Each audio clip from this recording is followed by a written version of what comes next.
Olá, queridos e queridas do Senhor, povo de propriedade exclusiva de Deus, como diz o apóstolo Pedro no capítulo 2, versos 9 e 10 da sua primeira carta. Quero saudá-los com a paz de Cristo, que excede a todo entendimento e que guarda os nossos corações. Vamos meditar um pouco na palavra? Para tudo que você está fazendo e dedique um tempo à meditação da Escritura. Primeira carta do apóstolo Paulo aos Tessalonicenses, capítulo 2, versos de 13 ao 16. Diz assim a Escritura, tome aí a sua Bíblia e leia comigo. Outra razão ainda temos nós para incessantemente dar graças a Deus. É que, tendo vós recebido a palavra que de nós ouvistes, que é de Deus, acolhestes não como palavras de homens, e sim como na verdade é a palavra de Deus, a qual com efeito está operando eficazmente em vós, os que credes.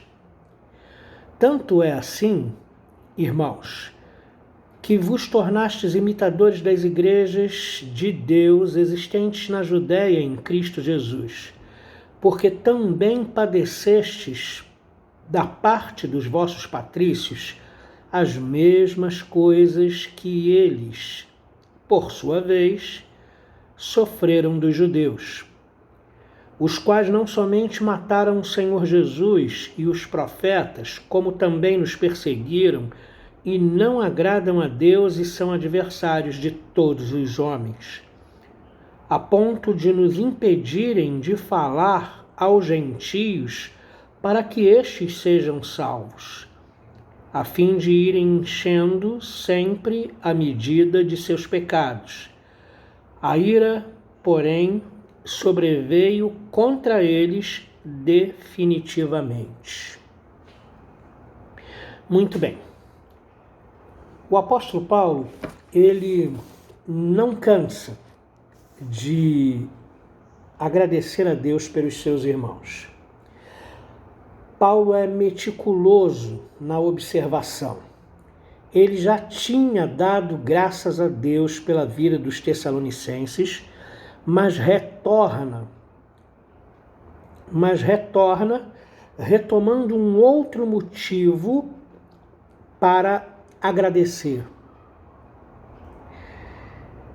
Paulo reconhece que a palavra de Deus não teria sido tão frutífera no meio dos Tessalonicenses se eles não a recebessem, se eles não a acolhessem, se eles não entendessem que não eram homens que estavam falando com eles, mas era o Espírito de Cristo que estava falando com eles, e eles receberam essa palavra como palavra de Deus.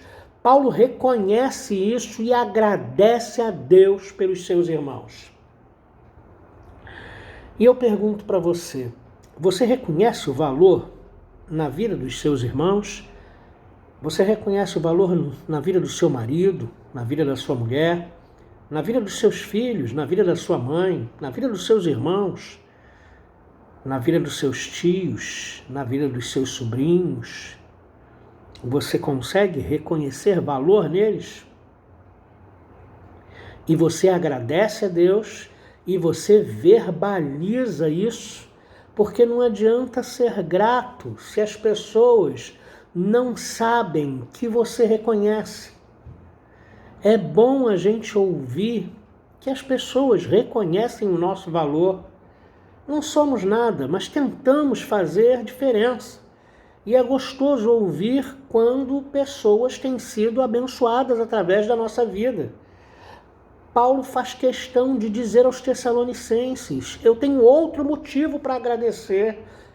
Vocês, ao receberem a palavra, ao acolherem a palavra, não a receberam como palavra de homens, mas receberam essa palavra como de fato é, palavra de Deus. E por isso, por esse motivo, Essa palavra tem transformado a vida de vocês, por esse motivo essa palavra tem abençoado a vida de vocês, por esse motivo essa palavra tem frutificado na vida de vocês. Reconheça o valor das pessoas que estão à sua volta. Nós não sobrevivemos sozinhos. Você pode pensar que não. Você pode pensar que você se basta.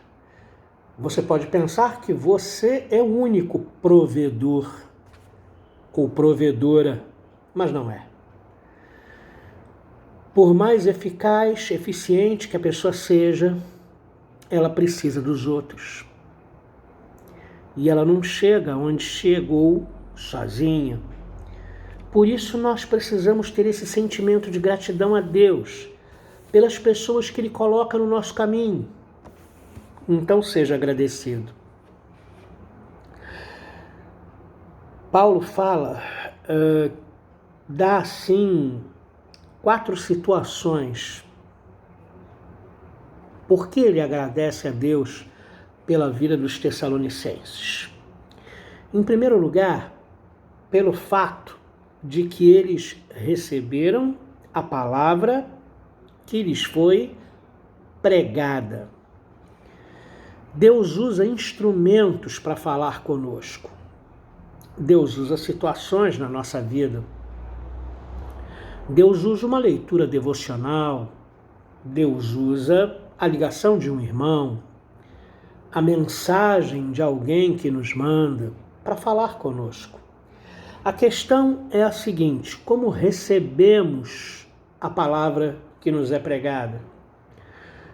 Nós recebemos ou ignoramos? Ou achamos que isso não é necessário? Os Tessalonicenses não conheciam a Deus, eram idólatras. Imagina o que pessoas idólatras pensam quando ouvem a pregação de um sujeito tagarela como Paulo, falando de um Deus que não é visível, falando de um Deus que é tão grande que não cabe nessa terra. Essa terra é simplesmente o estrado dos seus pés, aonde ele apoia os pés. Toda essa terra grande não cabe. Você imagina o que aquelas pessoas idólatras imaginaram com essa pregação de Paulo? Ou poderiam ter imaginado, mas elas, ao invés de usarem sua imaginação fértil, elas receberam a palavra pregada. Receba a palavra que está sendo pregada a você. Deus fala através da palavra pregada. Deus fala através de sonhos, visões. Deus fala através de pessoas. Deus fala através dos nossos, da nossa audição normal. Ele fala audivelmente aos nossos ouvidos. Deus usou uma mula para falar com Balaão. Não há nenhum tipo de impedimento para Deus falar conosco, porque Ele é Deus. Deus fala através de um trovão, falou assim, no caso de Paulo, no caso de Daniel, no caso do batismo de Jesus. Receba a palavra que Deus tem mandado ao seu coração e que o seu coração realmente a receba de forma séria e com simplicidade.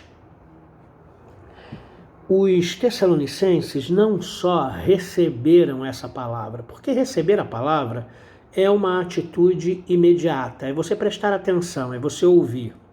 Mas eles também acolheram essa palavra. E acolher indica para nós uma situação diferente. Eu posso ouvir e prestar atenção e minutos depois esquecer aquela palavra. Mas eles ouviram, eles prestaram a atenção e eles guardaram, eles acolheram, eles meditaram naquela palavra. E não demorou muito para eles entenderem que aquela palavra não era uma palavra de homens, mas era uma palavra de Deus. Eles não receberam a pregação de Paulo, de Silas, como uma palavra de homem, e de Timóteo também, né? Como uma palavra de homem. mas uma palavra de Deus. Então, a palavra de Deus, recebida como tal, pela fé, ela transforma, ela liberta, ela purifica, ela desfaz o engano, ela abre os olhos, ela revela, tira o véu de situações que estão adiante de nós e que nós até então não conseguimos enxergar. Quando a palavra de Deus é pregada, quando a palavra de Deus é recebida, quando a palavra de Deus é acolhida como tal, como palavra de Deus, ela frutifica, ela transforma a nossa vida, transforma o nosso pensamento, nos liberta de maus hábitos. Essa é a palavra de Deus poderosa e transformadora. Com isto, com essa atitude, os tessalonicenses experimentaram o que as igrejas que estavam em Cristo Jesus na Judéia, Judéia é o território de Jerusalém, onde fica Jerusalém, também haviam experimentado. Os tessalonicenses receberam a Jesus sob o fogo da tribulação, da perseguição, da aflição, igual as igrejas da Judéia também tinham experimentado. Isso significa que os tessalonicenses não eram os primeiros a receberem o evangelho em meio à perseguição. As igrejas da Judéia também já tinham experimentado isso. O verso 15 é digno de nota, porque é o único lugar em todo o Novo Testamento, que o apóstolo Paulo registra o fato de que os judeus mataram a Jesus. Esse é o único lugar que você vai encontrar o apóstolo Paulo falando a respeito disso. Pedro fala disso algumas vezes. Inclusive confronta o Sinédrio dizendo, vocês mataram a Jesus. Mas Paulo, aqui é a única vez. Esse texto também diz que os judeus mataram os profetas do Antigo Testamento e que são adversários de todos os homens porque cometeram o pecado. Eles foram capazes de impedir que o evangelho chegasse aos gentios para que os gentios crescem nele e fossem salvos. Paulo também fala que Deus tem um limite, tem uma tolerância imposta por ele próprio, para suportar os pecados da humanidade. E quando esse limite ultrapassa, quando esse limite chega até o ponto máximo, o gatilho do juízo é deflagrado. E o juízo destes judeus estava próximo. Que Deus nos abençoe e permita que nós recebamos a palavra de todo o coração, acolhamos a palavra e deixemos que essa palavra caia num coração aberto e de boa terra para que frutifique, nos liberte e opere eficazmente em nós, em nome de Jesus. Amém.